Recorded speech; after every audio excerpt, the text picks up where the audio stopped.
Hooty hoo, all my stock market gamblers. Welcome today. It's July 2nd. It's Friday. We got the big weekend ahead, 3-day weekend, July 4th. There's going to be fireworks. What do we got going on in the market today? Well, we got the melt up going. New record high, new record high, new record high.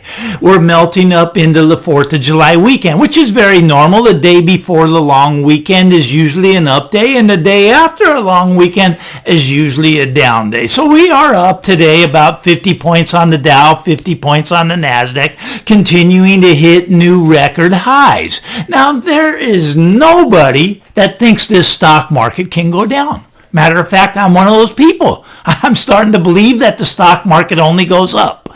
But actually, we're a little smarter than that.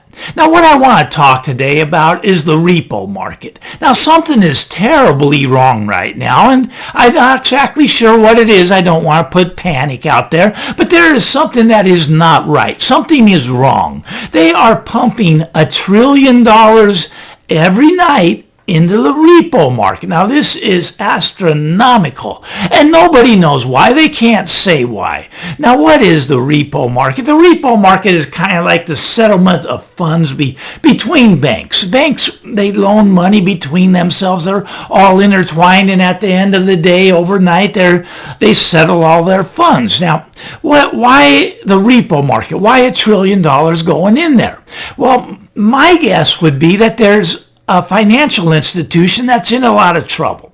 All right, let's go back to the 1980s. Now, I know I'm an old guy, but in the 1980s, when you went to Las Vegas, there were a lot of casinos were in trouble. You could not take the chips from one casino and go play them at another casino or even cash them out at another casino because the casinos did not want to take the chips from the other casinos because they felt that that casino may go bankrupt and they didn't want to get stuck with the chips. Well, I think we have the same problem in the banking system right now. Something is wrong, and I don't know what it is, but putting $1 trillion every night into the reverse repo market so that banks can buy collateral. They're buying T-bills. They're taking their cash, turning them to T-bills so they have collateral to loan between the banks. The banks are not trusting each other right now. This is just my opinion. This is just speculation. I don't know what's going on. The Federal Reserve, they will not tell you what's going on, and for good reason. For example, let's say your bank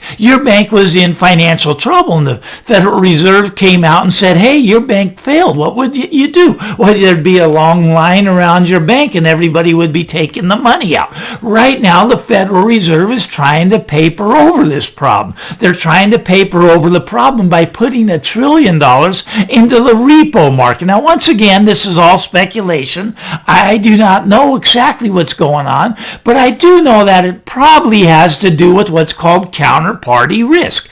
Banks are afraid of other banks. Financial institutions don't want to lend to each other. There's some counterparty risk that's going on right now.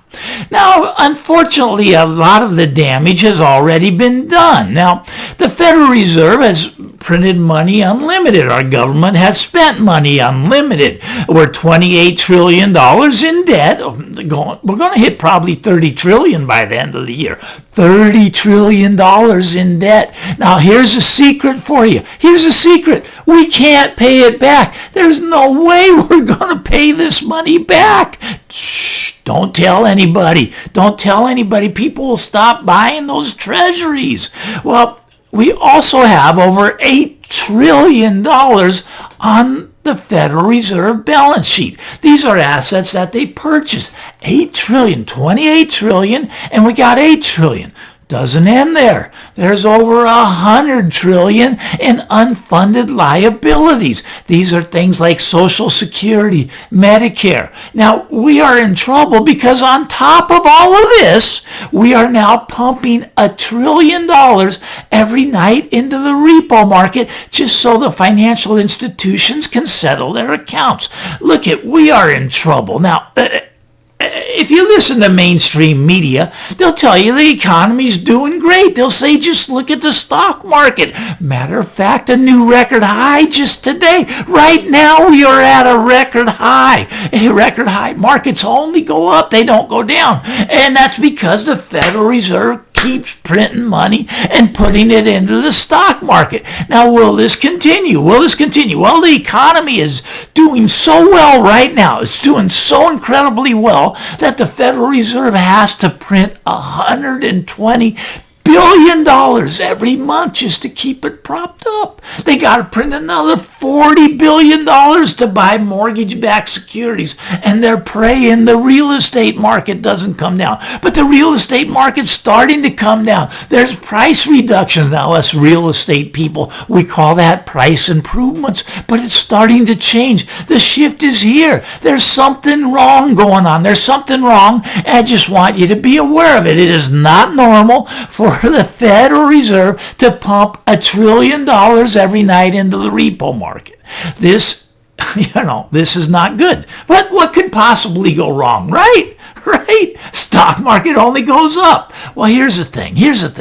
The stock market is based upon debt. Now, we've had 12 good years, a great run in the stock market. We haven't had a bear market for 12 years. Now, a bear market happens about every 5 years, and we haven't had one for 12 years. Now, this sounds great, right? It sounds like the economy's doing well, but no. What it is, it's just a debt market. It's just the Federal Reserve printing money that's making it go up. We got QE1, QE2, QE3, QE4, 5, 6, 7, 8. We got stimulus programs that are nonstop. We get them just sending checks to people. UBI is coming, universal basic income. We already have forms of this. Look, if you have children, you're now getting a check from the government to help raise those children. Now, I don't have children. I'm not sure why I'm paying child support, because that's what I'm doing as a taxpayer. I'm supporting your kids. You get a check every month to raise your kids. That's child support coming from me. Okay, I don't understand why that is. I really don't. I don't understand, but it's like UBI. Okay, the unemployment benefits, right? Now, they say they're coming to an end. Maybe they are, maybe they're not. A lot of states want to end them right now, but in California, we're going all the way. We're going to September. We'll probably go beyond September because they're going to probably start what's called universal basic income. But this whole market is just debt-based. It's just debt-based. Now, here's the thing. Okay, so margin debt. Margin debt is what people take money with, and they go into the stock market and they gamble money that they don't have. They get margin debt, and margin debt is at a record high. When's the last 2 times it was at a record high? Well, about the year 2000, right? When the NASDAQ bubble, margin debt was at a record high. NASDAQ bubble crashed. 2008, what was happening? Margin debt was at a record high, but then the great financial crisis came and it crashed. Margin debt is at a record high again. What's going to happen? I'm waiting for a pullback myself. I'm in cash. Cash is a good position to be in. So margin debt's at a record high. But what else is at a record high? Call volume.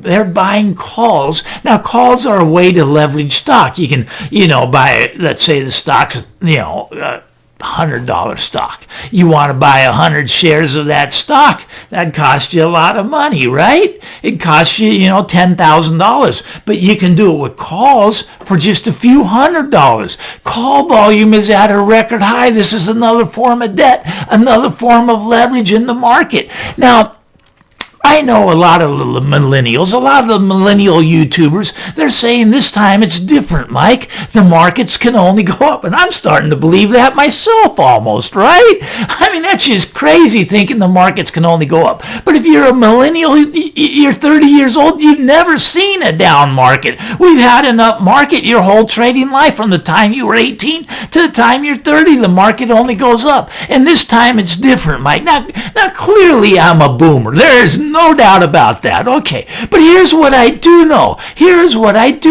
When the